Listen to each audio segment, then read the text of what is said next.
Alors, pour démonter le phare, il y a 3 vis en fait. Alors, il y a les 2 vis là, là et là. Et il y a une vis en dessous, là. Alors, pour avoir accès, voilà, par exemple, voici le phare qui vient comme ça.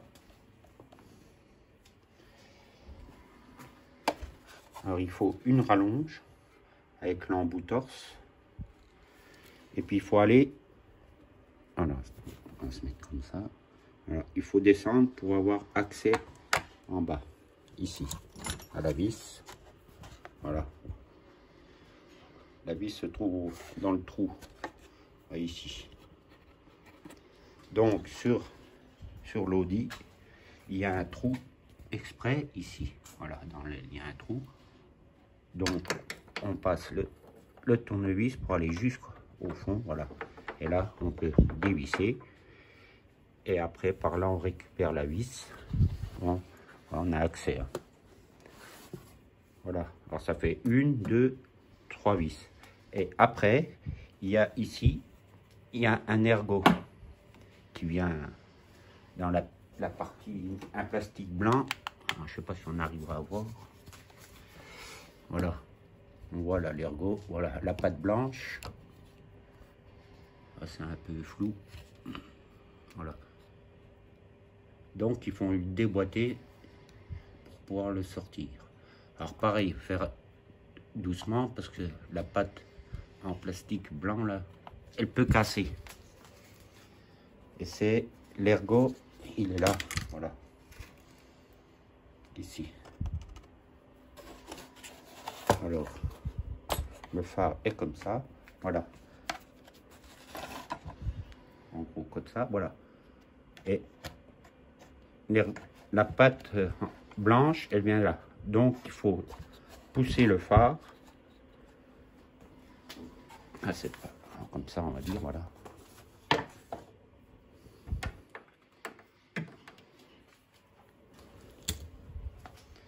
Voilà, il faut, bon, une fois qu'on a dévissé, il faut bouger, rentrer le phare dans l'aile.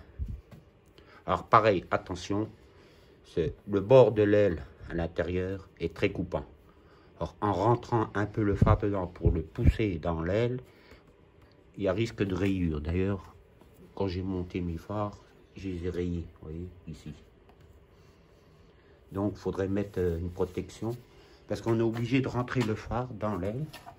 Bon, on va prendre avec celui-là, voilà, comme ça. Alors, on rentre le phare comme ça dans l'aile, pour pouvoir déboîter l'ergot de ce côté, voilà. Et une fois qu'il est déboîté, tac, puis après, ben, faut y aller mollo, quoi, pour sortir le phare. Alors, et je pense que il faut enlever le pare-choc sur les A6, parce que déjà, il y a un risque d'esquinter, là, et de rayer quelque chose, parce que il n'y a pas beaucoup de place.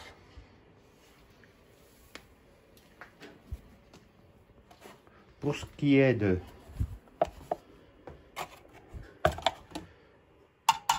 du globe xénon, voilà, il est fixé après la partie réglable. C'est quand on règle les phares, c'est cette partie-là qui bouge, hein, qui fait comme ça dans le phare, qui monte et qui descend. Or, le globe xénon est fixé par les vis là. Une vis, 2 vis, 3 vis. Et quand la partie là est dans le phare, bon, d'une seule main, c'est pas bien. Voilà, comme ça en gros. Voilà. Alors, par l'intérieur du phare, ça ressemble à ça. Il faut bien le mettre. C'est pas évident de... Voilà, comme ça. La partie là, ici. Voilà, comme ça, ça vient. Et ben, voilà. Alors, par l'intérieur, il est impossible de l'enlever. J'ai essayé, mais déjà, c'est inaccessible à avoir les vis pour sortir le globe. Donc, il n'y a pas le choix, il faut enlever la vitre.